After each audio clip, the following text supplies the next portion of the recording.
Hey guys, Tech Rally here, and welcome to the first video of my tutorial series dedicated on learning the basic fundamentals of Solidity.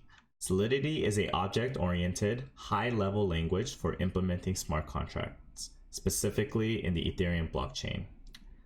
If this is your first time seeing my videos, my name is Alexander Lee, and I'm a software engineer based in New York City.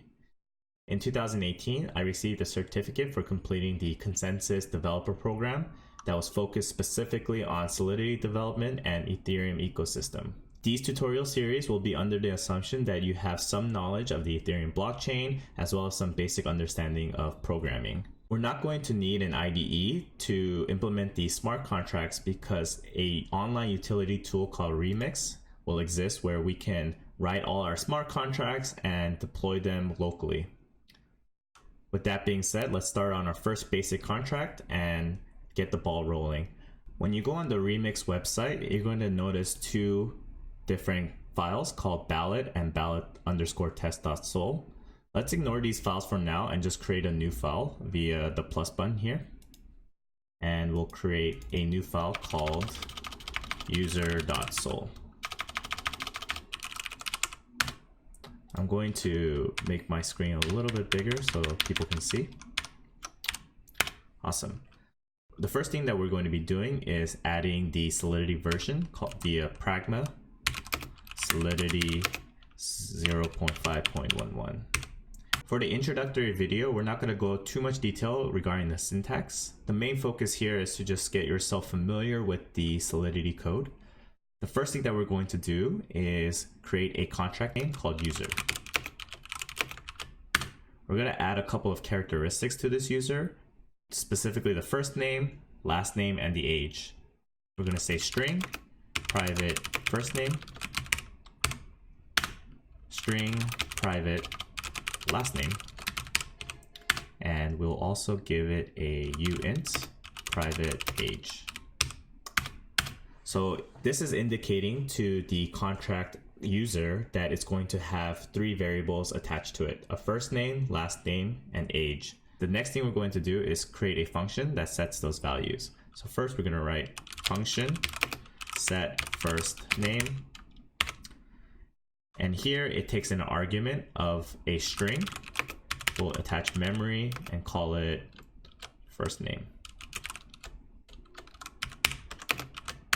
And notice that this first name is not the same as the first name defined in the contract.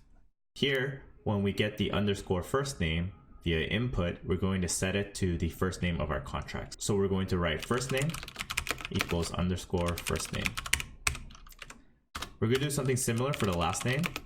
Set last name string memory underscore last name. We're going to write last name equals underscore last name. Lastly, we're going to set the age. Set age uint underscore age. We're going to write age equals underscore age. Awesome. To see these contracts in your VM, we need to add a few plugins. And I have a preset of plugins that I wanted to add. So the first thing we're going to add is debugger. The second is deploy and run transactions. Solidity compiler. Solidity static analysis, and Solidity unit testing. We're not going to go over all of these in this lesson, but generally these are the plugins that I like to use, and it is pretty standard to have a couple of these depending on how detailed you want to review your contract. With that being said, after creating our contract, we can see it live in our virtual machine. One of the great things about Remix is that it gives instant feedback on potential problems with your contract. After I click save via Command S, I got 3 X bars indicating I got a few errors. Specifically, it talks about a visibility not specified. So after each function, I do need to add a public, intending that it is a public function. So here I'm going to write public. I'm going to write public here and public here and save it. Awesome.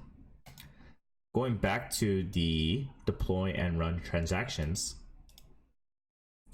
I can click on my user.sol contract and click deploy. Here, this is my deployed application, and I can set an age. I can set a first name, and I could also set a last name. But the problem right now is that I do not have ability to access the age or first name. How do I know that the variable I set in this contract is correct? We need to create getter functions. So the first thing we can do is create a getter function for the first name. So say function get first name. We'll define it as a public function. We'll add the keyword view, and I'll explain this later in the upcoming lessons. And we need to also write returns string memory. What this indicates is that the function called getFirstName is a public function. It's characterized with view, and it returns a string. So here we can just write return first name. And just like the last name, we could write function get last name public view returns string memory return last name. And lastly, let's get the age. Function get age public view returns uint. And here we'll just return the age. We'll save it. As you can see, we're not getting any errors. Let's deploy the new contract. And in this new contract, we'll have 6 different functions. 3 of them will be the setters, and the other 3 will be the getters. Let's set the age here. And let's see if the age is applicable to our current contract. Also, we get 25. Here I'm going to write Alex. Let's get the first name, Alex, and the last name we'll put Lee. Set last name. Perfect. As you can see, we've created 6 different functions in our contract to get setters and getters. This is a very, very basic contract. As you can see, in under 10 minutes, we were able to create a really, really rudimentary smart contract. I'm not going to go over too much detail on what's happening right here, but essentially when you open one of these, it'll show you the transaction hash, the amount of gas that was consumed to run this contract. And since we're running everything through a virtual machine, it's not actually interacting with the mainnet or testnet. This was a very, very gentle introduction to smart contracts, and we're going to go over more in detail about specific syntax and data types in the next lesson. Talk to you then.